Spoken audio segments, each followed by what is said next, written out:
Kagawa nga ulit kami mga idol ng coconut candy na isa nga sa ibinibinta ko nung araw sa paaralan. Pero bago nga tayo makapagluto mga idol, tara samahan nyo muna nga ako sa dagat. Doon kasi tayo mga idol kukuha nga ng nyog na gagamitin natin sa paggawa ng coconut candy. Kasi siguradong ang dami na namang maaanod na nyog na mapapakinabangan namin. Ilang araw na kasing maulan at malalaki nga ang alon dito sa aming probinsya nang dahil nga po sa shoreline. Pero ganun pa man mga idol, nang dahil sa baha ay napapakinabangan namin itong mga nyog at saka itong mga panggatong. Yung iba ay nakakapulot ng mga malalaking kahoy na ginagawa naming panggatong. At ang iba naman ay nakakapagkopras dahil nga sa mga naaanod na nyog. O diba mga idol, kahit papaano ay may napapakinabangan kami sa basura. Malaking tulong talaga kasi kahit maulan at walang trabaho ay meron kaming pinagkakakitaan ng dahil nga sa mga naanod na nyog. Makakabili na kami ng pangulam at saka bigas. At dahil sa gagawa na nga tayo ng coconut candy, kaya naman nagbawas na nga ako dito ng 2 pirasong nyog. Ang una kasi nating gagawin mga idol kapag gagawa tayo ng coconut candy ay obviously ay pipigaan natin itong kinayod na nyog.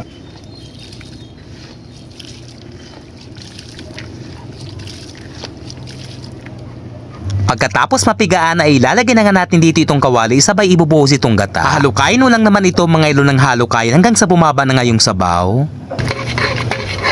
At kapag bumaba na nga ito mga idol ay ilalagay na nga natin itong asukal. Tatansyahin mo lang naman mga idol yung paglalagay ng asukal para naman hindi masyadong matamis. Gagamit nga pala tayo dito mga idol ng mani na kukumpleto at magpapasarap nga sa gagawin nating coconut candy.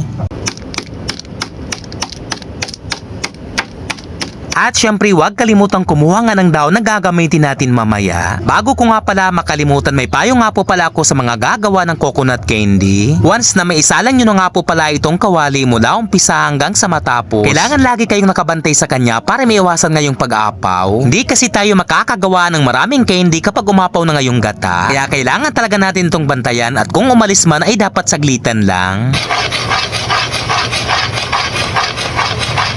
Umababa na nga ito ng tuluyan kaya naman ilalagay na nga natin itong mani. Kapag hindi nga po pala marami ang nilagay na tubig sa kinayod na nyog, ay siguradong napakabilis lang nito maluto kasi maliit lang naman yung gata. Kumpara sa maraming tubig talaga na nailagay na tatagal talaga sa pagluluto.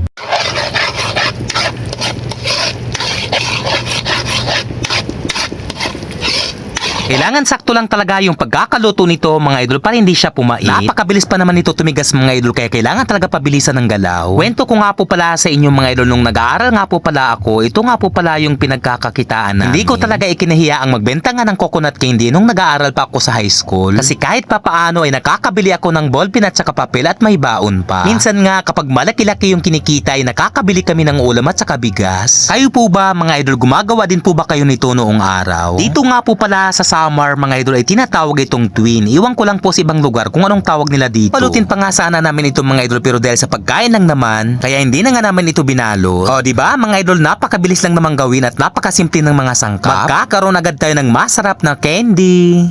Kain tayo mga idol ng coconut candy. Ang bilis tumigas. Sinanay o. Meron siyang mani. Hanggang dito na lamang po ang video natin mga idol. Marami pong salamat sa panonood. Bukas ulit, salamat.